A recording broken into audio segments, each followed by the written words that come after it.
Toastmasters, please give me welcome Paul Marnie. Is there anything I can do about climate change? You bet, and it's easy. Is there anything I can do about climate change? You bet, and it's easy. Paul Marnie.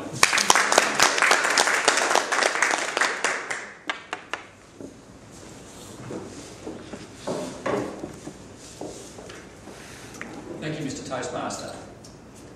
You're probably all familiar with the name Ross Garnaut. In case you're not, Professor Ross Garnaut is the advisor to the federal, state and territory governments on climate change. Now in June this year, the Age newspaper had a banner headline paraphrasing Ross Garnaut. That headline said, "Climate change will probably beat us." And the article quoted Professor Garnaut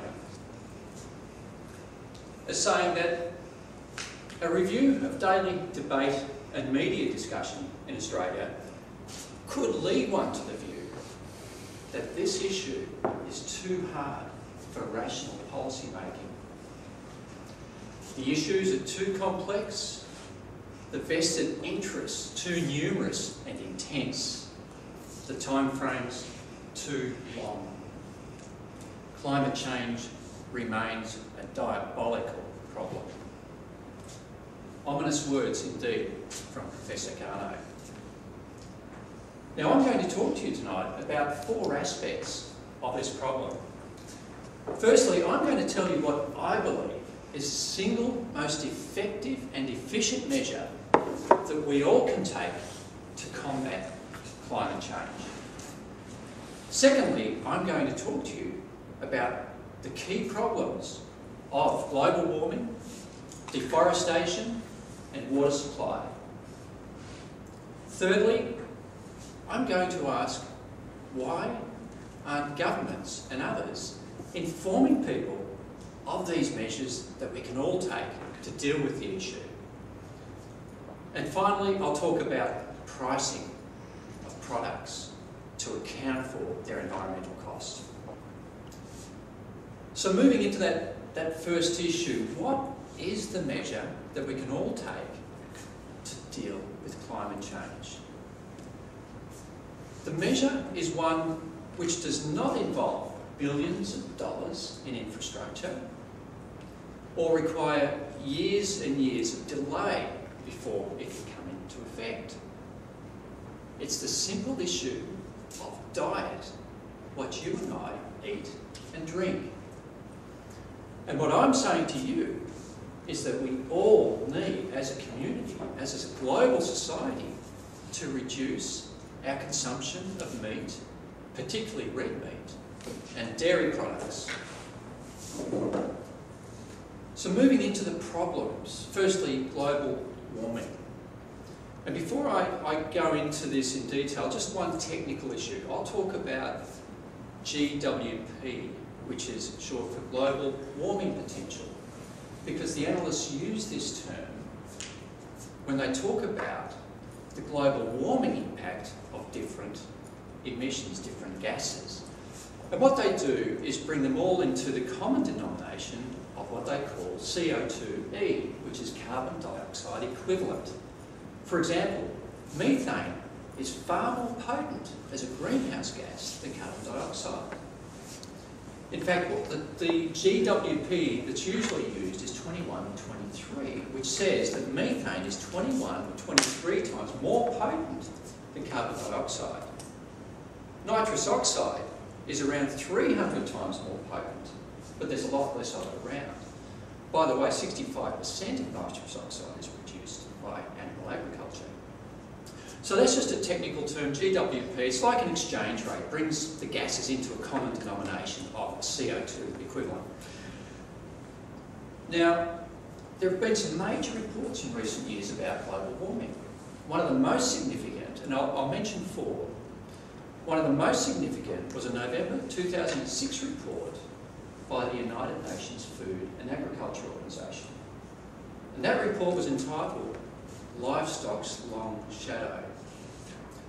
Now, the UN's FAO said that livestock is a major driver of air pollution water pollution, global warming, land degradation, loss of biodiversity. Now, in terms of global warming, it said that the livestock sector is responsible for 18% of greenhouse gas emissions. That's a higher percentage than the entire global transport system. So we could stop all the planes and cars and buses, motorbikes, you name it, and it would have less impact than if the livestock sector stopped tomorrow. Another major report was the Balancing Act report, which was produced by the CSIRO in conjunction with the University of Sydney back in 2005. What that did, instead of just looking at the raw source of greenhouse emissions, it was an end-use report. So it took into account the end use of energy, because you'll find that most reports say that power generation is the main source of greenhouse emissions. Okay, but what is that power used for? And the Balancing Act report took that approach. Let's look at where this power goes. Using that approach, it says that in Australia, over 30% of greenhouse emissions can be attributed to animal agriculture, 23% to cattle, beef cattle alone. Now, another really interesting report, and this is one of the key messages of tonight, was a report issued in May last year by the IPCC, which is the UN body, the Intergovernmental Panel on Climate Change. Now, what that did, it looked at a 20-year time horizon as well as a 100-year time horizon. Now, just to explain the significance of that, when I mentioned the GWP of 21 or 23, different bodies use a different figure, 21 or 23. That's based on a 100-year time horizon. So what that says, if a kilogram of methane is released in the atmosphere today, along with a kilogram of carbon dioxide, over a 100-year period, the methane would be 20 times more potent than carbon dioxide. However, what it doesn't say, what it doesn't tell you, is that methane breaks down in 9 to 15 years. So its entire impact is within the first 15 years. So when you average that out over 100 years, it understates the effect of methane compared to a shorter period. Now, over a 20-year period, the IPCC said that methane is 72 times more potent than CO2. Now, if you take that factor and apply it to another report, which is the National Greenhouse Inventory, prepared by the Australian Greenhouse Office, if you apply the 72 factor to the figures produced by that, which doesn't even take into account the end use, the raw greenhouse emissions, you'll see that animal agriculture produces over 200 megatons of CO2 equivalent gases each year. What's the significance of over 200 megatons?